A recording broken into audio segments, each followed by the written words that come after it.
Assalamualaikum warahmatullahi wabarakatuh. Perkenalkan, nama saya Puput Aris Sugianto. Di sini saya akan menjelaskan mengenai cara registrasi on AWS secara free, kemudian membuat VP di situ ya, yang dilanjut dengan nanti remote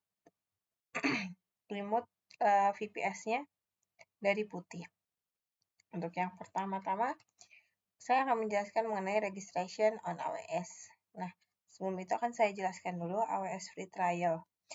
AWS Free Trial adalah program yang ditawarkan oleh Amazon Web Service untuk memungkinkan pengguna untuk mengakses dan menggunakan berbagai layanan AWS secara gratis selama jangka waktu tertentu.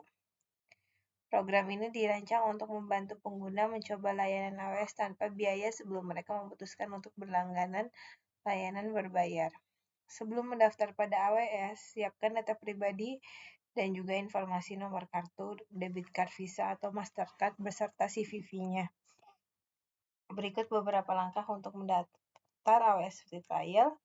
Yang pertama, akses URL AWS Amazon Free. Namun di sini saya udah pernah buat ya. Jadi saya memberikan atau menjelaskan mengenai screenshot-nya saja. Nah, kalau udah muncul tampilan seperti ini,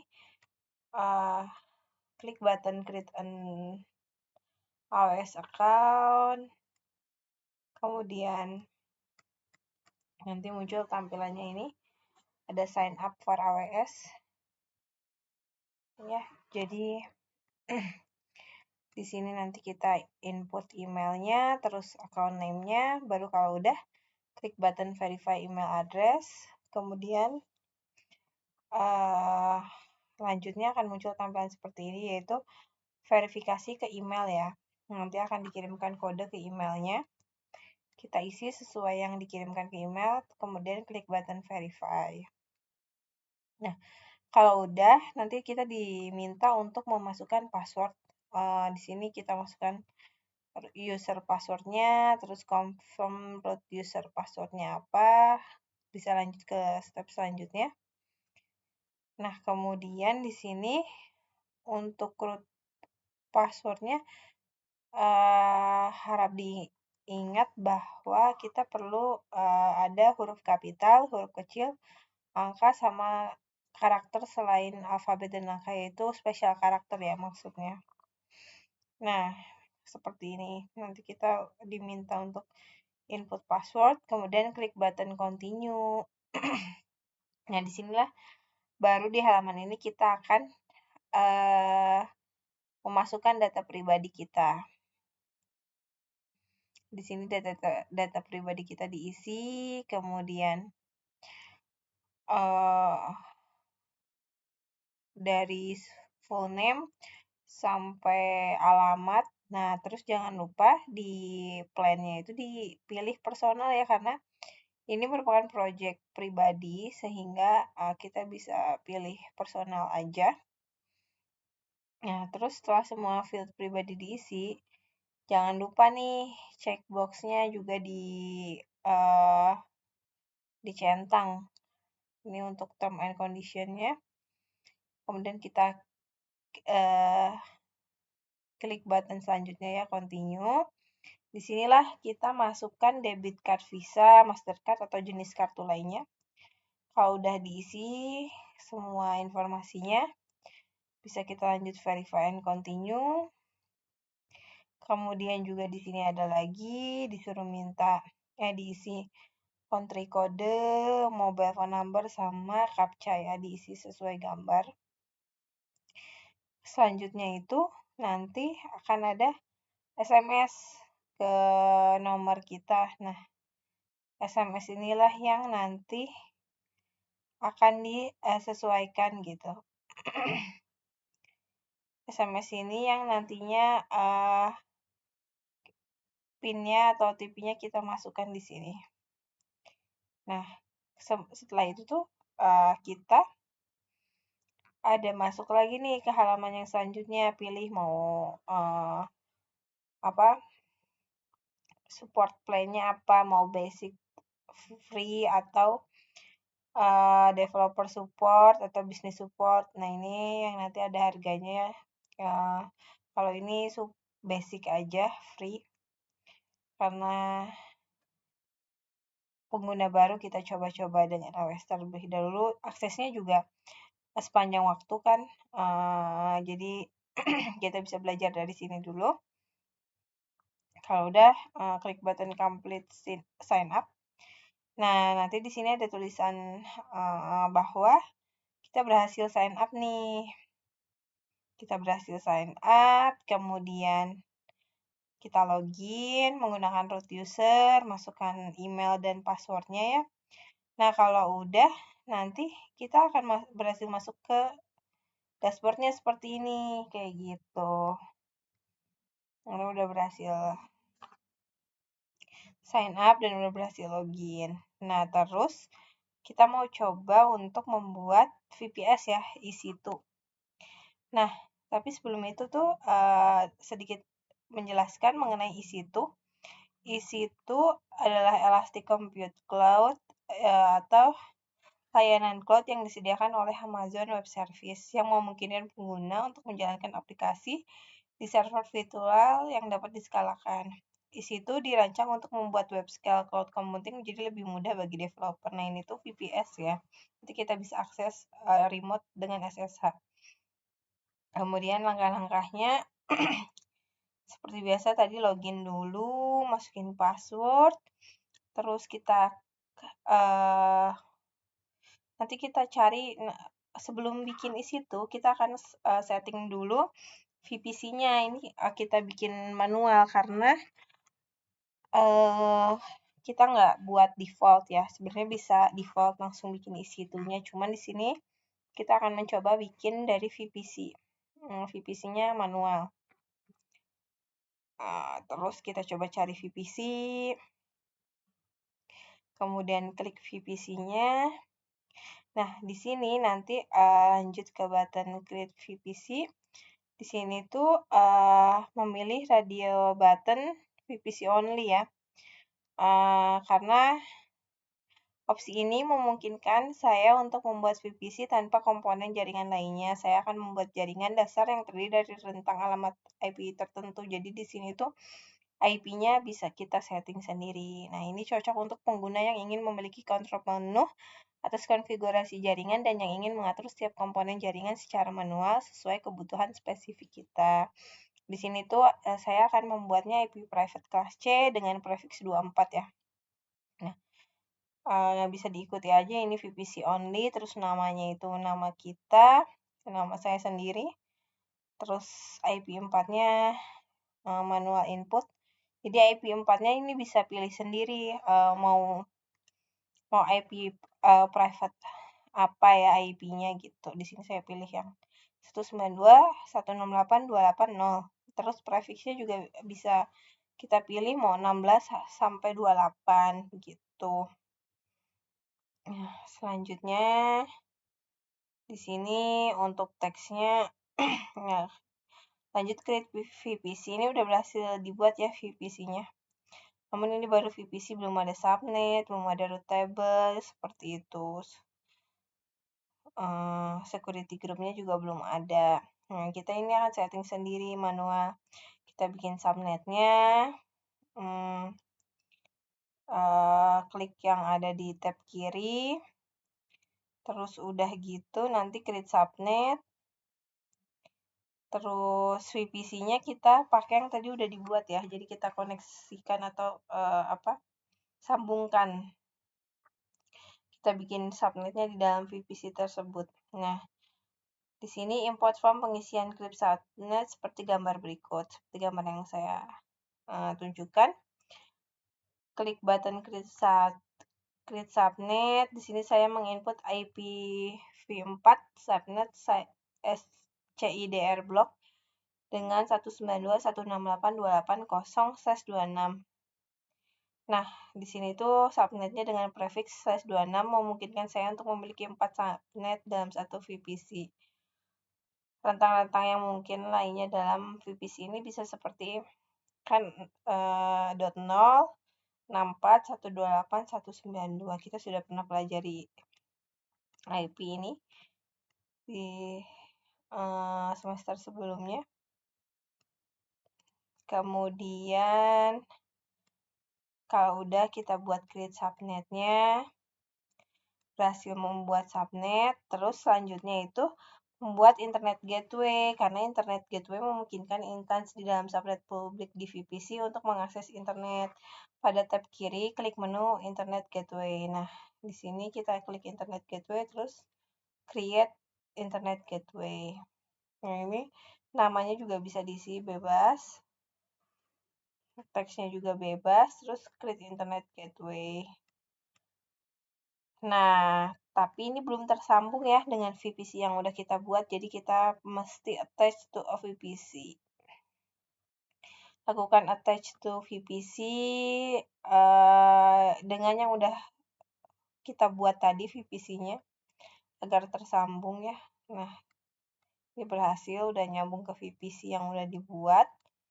Terus sekarang tuh menurut root table ini memiliki fungsi yang sangat penting untuk mengatur lalu lintas jaringan dalam virtual private cloud. Setiap paket data yang dikirimkan dari instan di VPC akan diperiksa terhadap aturan di root table untuk menentukan jaringan yang harus ditempuh. Jadi bikin aja create root table, kemudian VPC-nya juga dipilih tadi VPC apa ya yang udah dibuat tadi. Beri nama root table-nya. Nah, ini berhasil membuat root table. Nah, kemudian kita bisa edit nih root table-nya dengan menetapkan internet gateway sebagai target. Dengan mengklik button edit routes di sini. Kemudian akan tampil seperti di bawah. Kita sambungkan root table dengan internet gateway, terus klik save change. Di sini berhasil membuat tabel root. Terus klik untuk menghubungkan subnet dengan rootnya, itu bisa klik subnet association, terus edit subnet association. Di sini klik button save association. Nah, terus security group ya, di sini security group nanti kita untuk mengatur port apa aja yang di allow. Sebelum itu kita klik dulu security group di sebelah kiri sini. Terus create security group. Nah, terus di sini nanti beri nama security groupnya apa, VPC-nya juga disambungkan ke VPC yang telah kita buat tadi. Nah, di sini outbound rules-nya kita modify, allow apa aja untuk outbound, SSH, HTTP, HTTPS. Kemudian ini berhasil ya membuat security group. Gitu. Kemudian pada kolom pencarian, nah disinilah kita membuat VPS-nya ya. Kita akan membuat VPS-nya. Terus di VPS ini bikin dulu key pair-nya. Jadi kita bikin key pair-nya dulu. Key pair ini nanti yang sebagai kunci untuk masuk ke SSH-nya. Nah, terus di sini saya akan namakan key pair-nya Puput Ari. Bisa PEM, bisa PPK ya. Kalau misalnya macOS itu PEM atau WSL juga PEM atau CMD juga PEM, tapi kalau dari Putih pakainya PPK. Di sini saya buat dua-duanya PEM dan juga PPK. Nanti akan terdownload otomatis filenya. Kemudian kita launch instance ya. Nah, launch instance ini sebenarnya bisa langsung ada VPS defaultnya gitu. Tapi tadi kita udah buat, jadi kita maksudnya VPC defaultnya, tapi karena kita udah buat VPC sendiri, jadi nanti kita tinggal masuk-masukkan aja. Nah, ini namanya, terus software yang saya pakai yaitu Ubuntu. Terus nanti di sini ada keterangannya, arsitekturnya berapa bit. Kemudian instant type-nya dipilih T2 micro ya. 1 GB memori, generasinya juga generasi sekarang. terus kipernya dimasukkan yang tadi udah dibuat gitu. Ini nanti digunakan untuk autentikasi saat SSH. Terus network setting, nah ini VPC-nya kita input VPC yang udah tadi dibuat subnetnya juga. Nah ini sebenarnya bisa default, tapi karena udah pernah buat, jadi kita pakai yang udah dibuat. Security groupnya juga pakai yang udah pernah dibuat.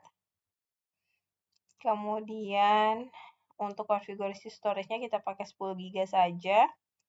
Nah, setelah itu kita bisa launch instance dan instance akan berhasil dibuat ya.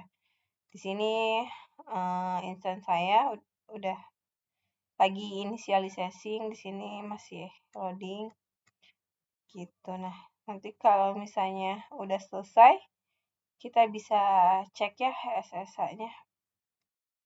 Nah, ini di sini kita bisa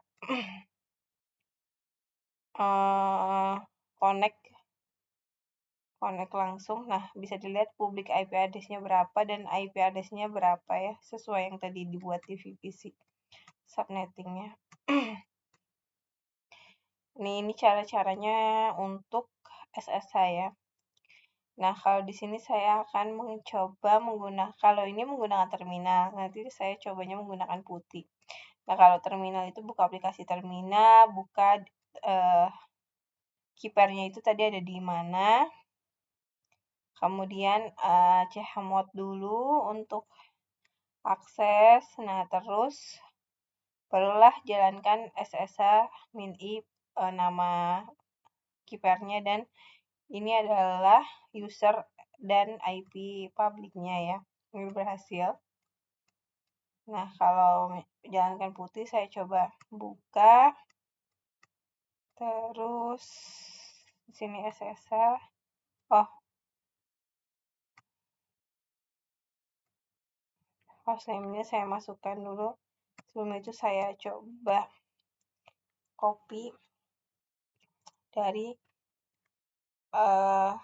isi itu yang udah pernah saya buat.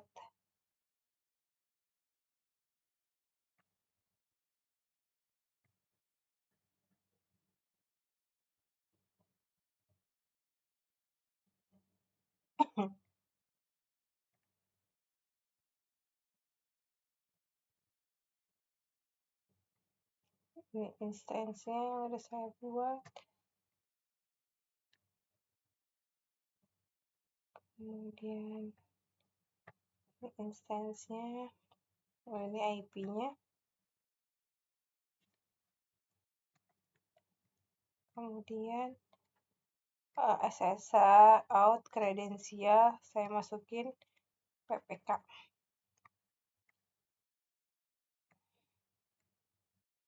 Login as Ubuntu. Nah, di sini saya udah berhasil masuk ya ke servernya. Testing SSH-nya sudah berhasil.